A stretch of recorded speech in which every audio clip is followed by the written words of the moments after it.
welcome to the Newsdesk Sunday Guardian Roundtable. Well, this week we're going to be taking a look at what everybody really is talking about. Not COVID, not China, definitely not the economy, but Sushant Singh Rajput.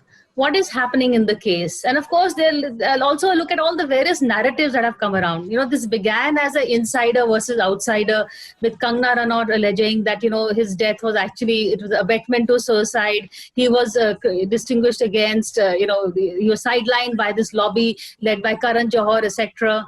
That argument took forward that narrative. Then another one came about, which is the fight between Sushant Singh's family and Ria's family. There is, and in jumped the TV channels taking sides. We suddenly had a channel, all those who got Ria's interview were on one side, those who did not get Ria's interview were on the other side.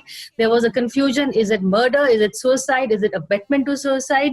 And then, of course, came another angle, the drugs angle. Is it, which goes straight from Bombay, Bollywood politicians to straight to Dubai. So all these narratives that are taking place, in the end, the real story is somehow it got blurred. But we're also taking a look at the media trial, the media narrative, and also try and get a hold of actually what happened. If there is someone, we have a panel of insiders, someone who can actually help us decode as to what actually happened before all these stories and narratives took ground. So joining me is Mayank Shekhar. He is a film critic, he's a writer, author. You've seen his byline in Mumbai Mirror, Midday, Hindustan Times. He's a familiar face. Kaveri Bamzai, journalist, author, commentator, and someone also who knows Bollywood very well. Dilip Cherian, he's an image guru and also a political and social commentator. Mayank, you're the man from Mumbai, Maharashtra. You're there at the heart of what's happening. So can you try and help us figure out as to what do you think really happened, and then all the various stories that are doing the rounds? Well, I think firstly, you need to understand that it's been almost a month and almost 1.5 months since a new angle was introduced to the story, which is of Ria Chakrabarti's direct involvement in an alleged murder. There is no evidence to prove that. What we do have irrefutable evidence for is the death of Indian news television media, or at least one section of it. Was it suicide or murder, but this death? Exactly. And we started out with the case itself, or the FIR itself, being about abetment to suicide. And that continues to remain the story despite new things being brought in and day out, primarily by television news. And I think what's suffered as a result is here we're living in a society where if I were to question things to do with what regular citizens should be concerned with, you could have, someone tell you, or the state tell you, that this doesn't come under the purview of RTI, for instance, or they could tell you that it's a national secret, so regular citizens should not know about this. But if it comes to a private citizen's WhatsApp conversations, suddenly it's okay for the whole world and the whole country to sit and watch, exchanges from 2017, 18, and they are being leaked by who?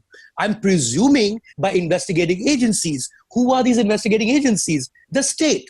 So it's okay to, and it's scary from all ends, not just from Ria's end, I think even from the family's side, right? I mean, some of the stuff that the sisters have spoken to each other, that do we really need that out? And what it's revealed essentially are two things. One, that we knew all along, at least has not been refuted yet, which is the fact that he was suffering from depression. Did the family know about it? It seems at this point that the family did know about it. Now, was Ria the reason for depression is what the family is saying now, right? And the second part is the drugs angle. Here in the drugs angle, again, what we managed to do, and something that we shouldn't have, is sully the memory of a great talent, a great star. Now, if there is a drug angle, then there is a consumption angle. Who is the consumer of this? Can you really force feed a 35-year-old to do drugs? You know what I mean? Drugs though. I mean, it's ridiculous, right? To even think about it. So I think all these things put together leads us to nowhere further than we were on day one, which is the day of his death. We don't know anything new that we can say with, of course, it's an ongoing investigation by ED, by Narcotics Board, Narcotics Control, by CBI. There's been Mumbai Police before this, Patna Police came in. So that many agencies cannot get it wrong. So hopefully the true facts will come out and then we'll all shut up. But until that point is just continued innuendos and just kite flying pretty much every day. I mean, this trial by WhatsApp, we've heard Ria's testimony, and then since then, this whole, the chats between the sisters, between her, the drug chats, that they all took drugs or not. So what do you make of all this? And also Ria's testimony, I'd like to know your take on that. mean, I think she's just a deer caught in the headlights, really. I mean, it's unfortunate she's not a great talent. She's in the Bollywood food chain. I guess she would be somewhere right at the bottom compared to someone like Sushant. But she clearly, as she said, a very Notting Hill esque way that she was just a girl in love with just a boy. I tend to agree with that. I don't see anything sinister in her behavior. I just see a young woman trying her best to defend herself, and why shouldn't she?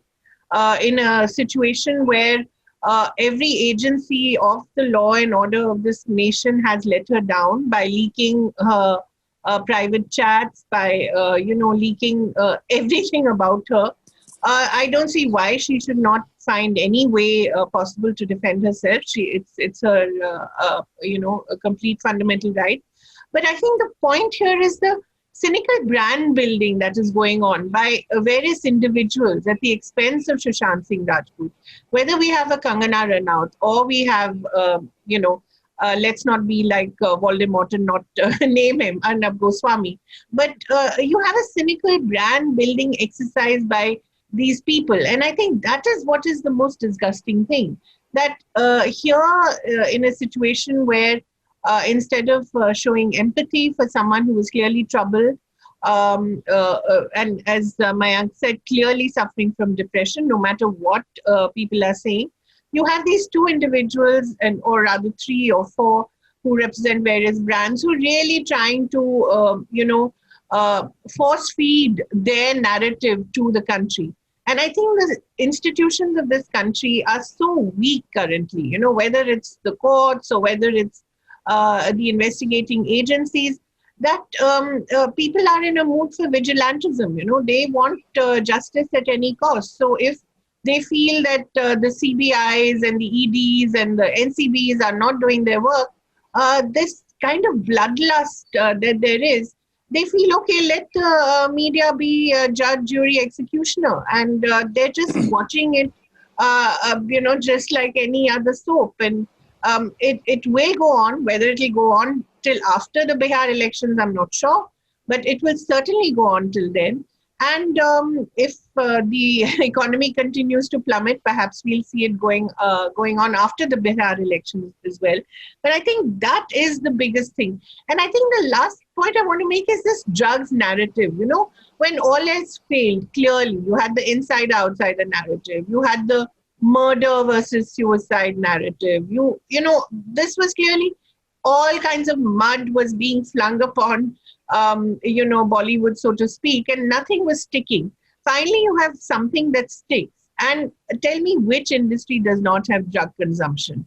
I mean, I think the entire glamour industry, which includes hospitality, they're all sort of connected. Hospitality, as Kangana so very rightly said. I must say her analysis she should perhaps be more, sociologist rather than less actor. Her analysis of the network, of hospitality, of the drug dealers, of the drug consumers, that was quite interesting as someone who's clearly an insider, although she would like us to believe she's an outsider. So I think that is quite interesting. But really, apart from that, I just see it as an entirely cynical exercise, and it's most unfortunate.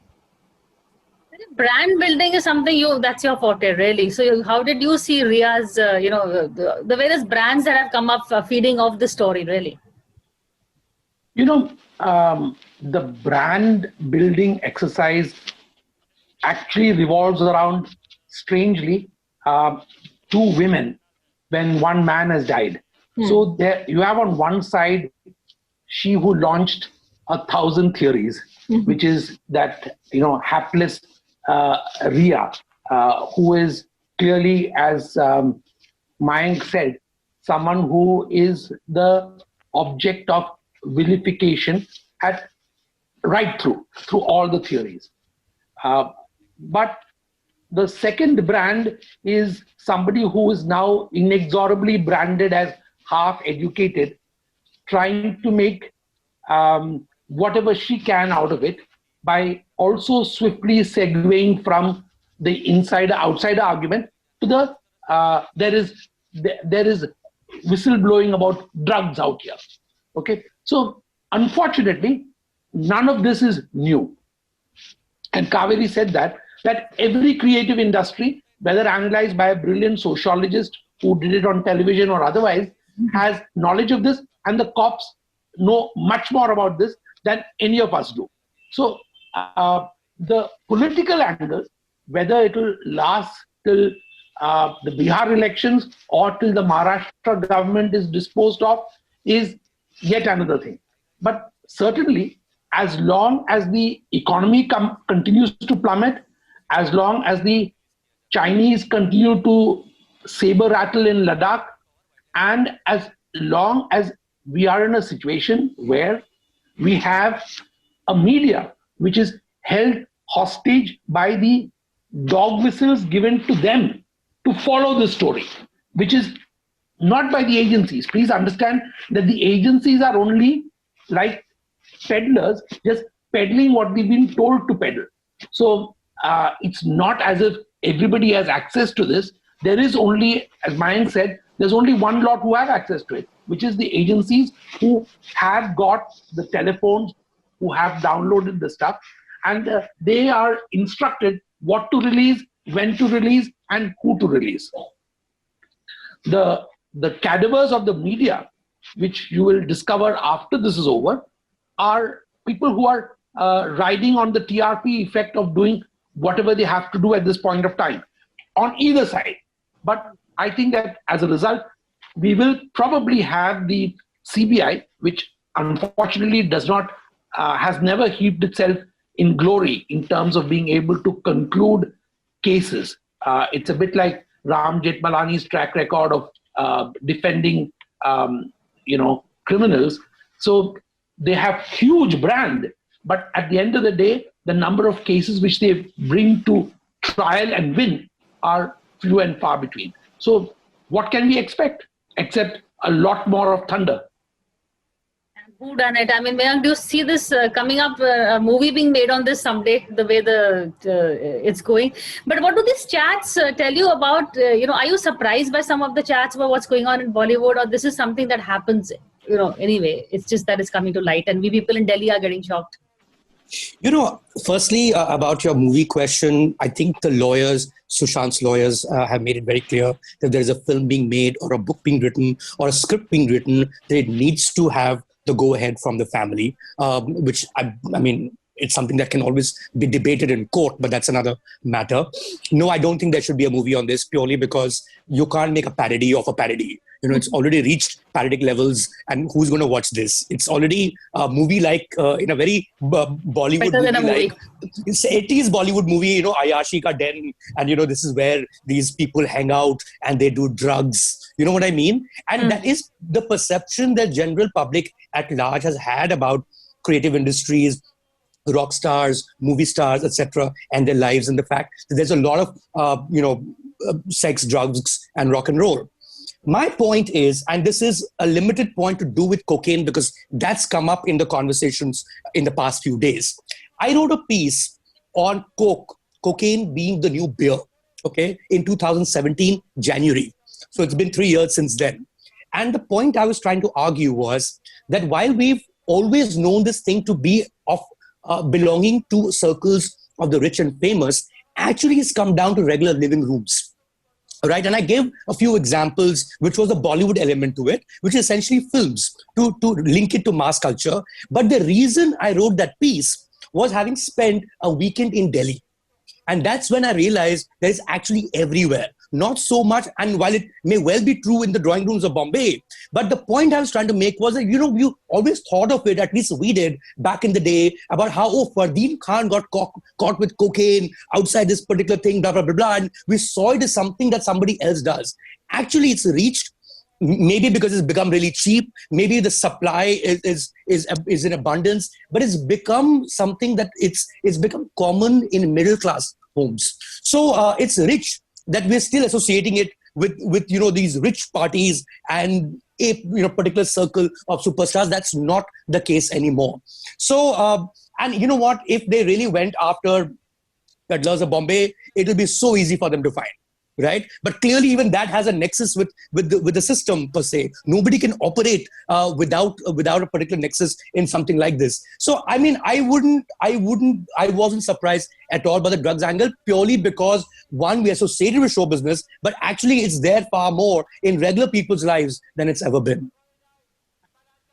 Moving on from the drugs to the media angle, Mayank in the beginning talked about the death of the media. Dilip has also referred a bit to it. Sensationalism channels doing things for TRPs. There's also been a divide. The right-wing media is following one narrative and the others are following the RIA narrative. We even seeing RIA's interviews were given to channels which are not so right-wing, or anchors that are not so right-wing. So that's a very interesting divide that is also happening. I'm seeing this with almost all stories and controversies. There is someone who takes the government line or the right wing, and there is another line that questions. But for it to reach Bollywood, I'm a bit surprised. No, why not? I mean, I'm not surprised at all. This government, more than any other government, has realized the power of Bollywood. And we've never had this kind of kowtowing to the establishment as we've had with this government.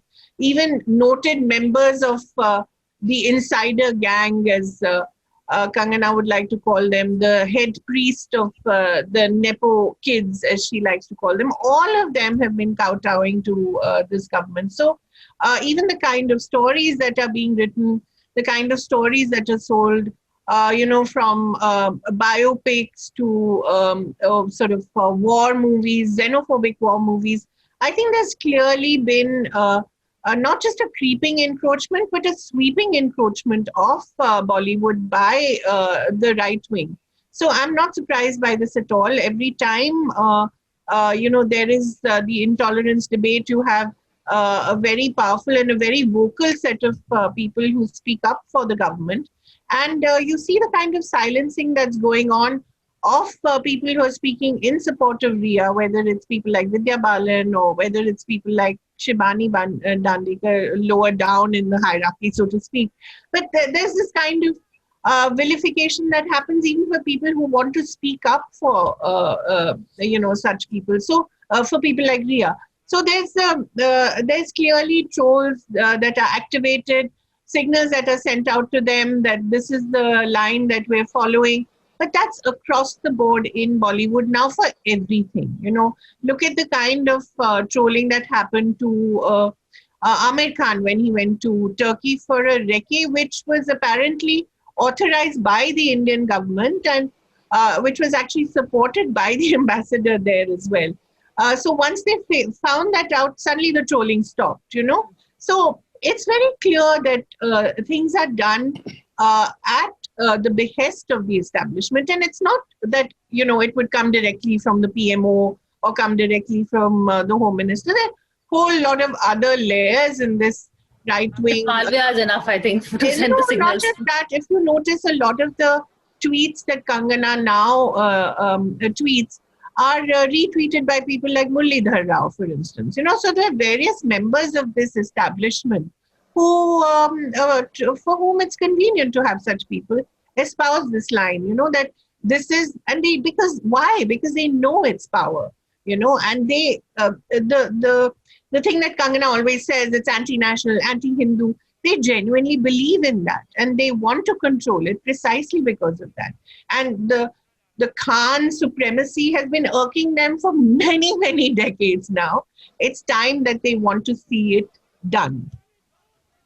The Khans is what Kaveri, Dilip, I just wanted to take this whole sweeping acquisition of Bollywood narrative forward also, because it's also become a Hindu-Muslim thing. The Khans are seen as, the Muslim hold over the media, over the Bollywood. Dubai angle is brought in, backing the Khans. The Bhai is behind somewhere. So there is this whole, which is why the BJP is now supporting Sushant Singh Rajput as a sort of Kangana Ranaut, as an, sort of an Hindu icon to take on the three Khans, which I find a bit stretching the story really.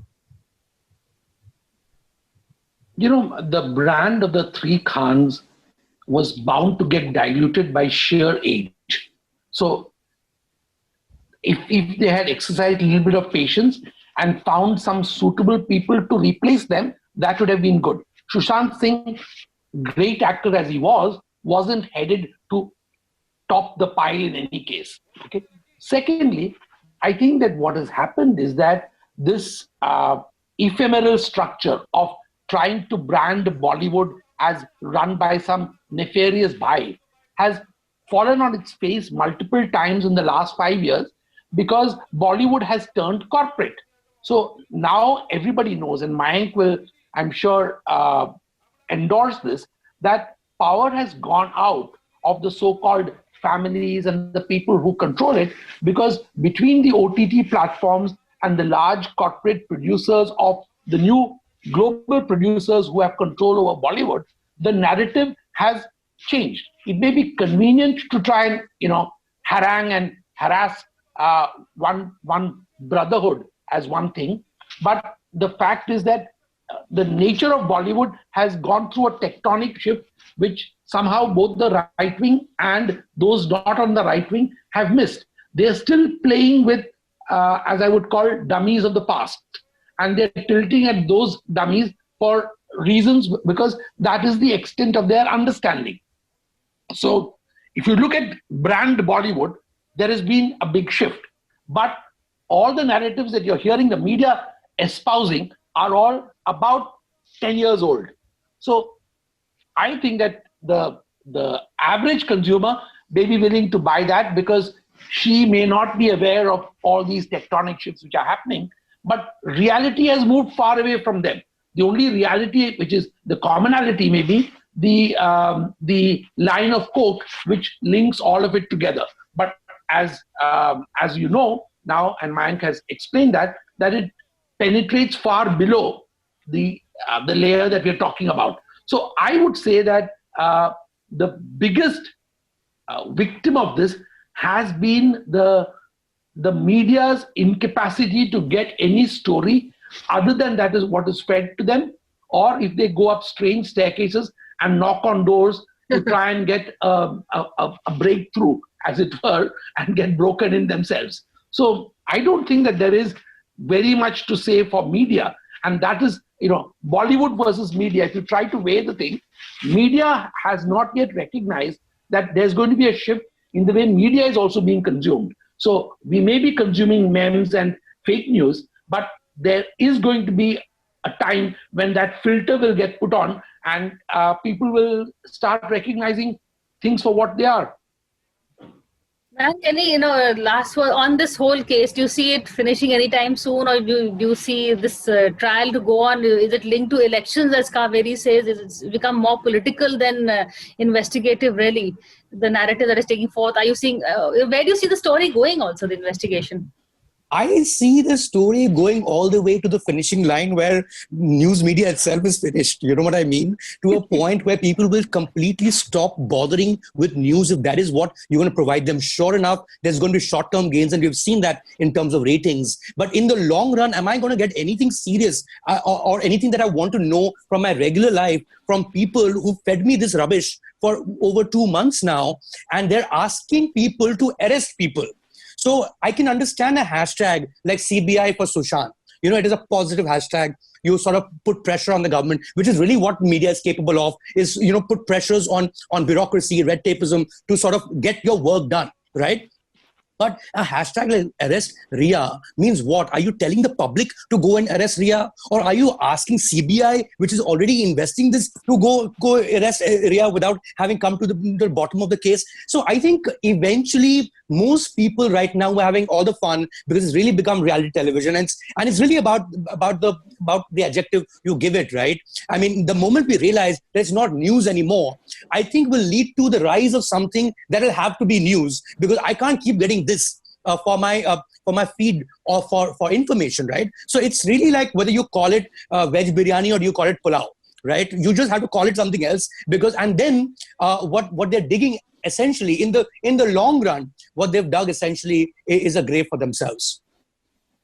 But Kavi, the anchors who are sensationalizing it, they are only winning. They're on a winning streak, whether it's TRPs, whether it's, because you and I may say, oh, what the hell is happening? But the Aam Janta is loving it. They are the ones forwarding the memes. They are the ones who are, waiting to see agla turn, agla sansani khabar kind of a thing. So the anchors and the TV channels who are playing that line are winning. In fact, we are being told that why are you discussing the economy when everybody wants to know about Sushant Singh Rajput? So are we the losers and those who are sensationalizing it are winners? The hard reality is that I know what should be the ideal world, but what is the reality? I think we're all losers, Priya. I think we're all losers because we are not getting the information that we want. We are now relying on what we had sensed during the 2019 elections itself, that people are relying more and more on WhatsApp forwards and less on traditional media. So the traditional media is really for, emulating the WhatsApp forwards, which was to be expected because they're unable to create a new model of disseminating information. They're merely, what we saw during the 2014 elections was they decided to become an adjunct of Twitter, and they followed the hashtags that were set by Twitter by a very clever, not then in government, but very clever contender for the government. And then during 2019, we saw the WhatsApp forward setting the agenda for news media. So in this entire, since 2014, the fact that the news media has not been able to come up with an alternative model of disseminating information, which does not rely on the social media out there, tells you a lot. And I think we've seen this kind of, trial by media, public trial, over the years. We've seen it in Arushi Talwar's case. We've seen it in Indrani Bora. And tell me which of these cases has been satisfactorily solved or resolved. And you've had the same agencies involved. And you've had the same kind of rhetoric by the same anchors. Maybe they've just changed the channels that they appear on. So I think until the news media finds an alternative way of disseminating information and consumers find an alternative way of consuming that information, we will remain in this rut. But I also don't see it lasting for very long. We've seen even very powerful kinds of storytelling in cinema changing. We've seen traditional television soaps changing. We've seen the rise of OTT. So in this past decade, we've seen enormous shifts in the way entertainment is being consumed. I'm sure news media will have to either completely be destroyed and rise again, or really do more of the same till something else comes about. The death of the media, is it a murder? Is it suicide? Is it a suicide by abatement? How do you see it? I think we all agree that I think the public is actually the accused for abetting this murder. But I think media across the world is waiting for what I would call an Elon Musk moment. You need someone who will break this paradigm and create something else. And I think both Mayank as well as Kaveri have referred to it. And Priya, since you're asking the question, the change will happen because somebody invents a new paradigm. Yeah. And that paradigm shift, some of us have been predicting it for a while. It has been more resilient than we thought. But the fact is that, like everyone else has agreed, this moment is not far away now. And this will always become, in some senses, a case study of one of the reasons why the foundations were shaken. So that Elon Musk is yet to emerge. And when that happens, we will see it, we will actually benefit from it. Thank you, all of you. And also, we discussed the Sushant Singh Rajput case, but we also use it as a mirror to discuss what is happening inwards within the media. Also, the state of the media. I mean, it's, I don't know, I hope something gets solved sooner than later, whether that case or the media finds a solution to itself. But thank you, all of you, for taking part in this discussion. An unusual discussion on Sushant Singh Rajput, but that's why I like all of you in the panel again. Thank you. Thanks a lot. For more such videos, subscribe to the NewsX YouTube channel, hit the bell icon.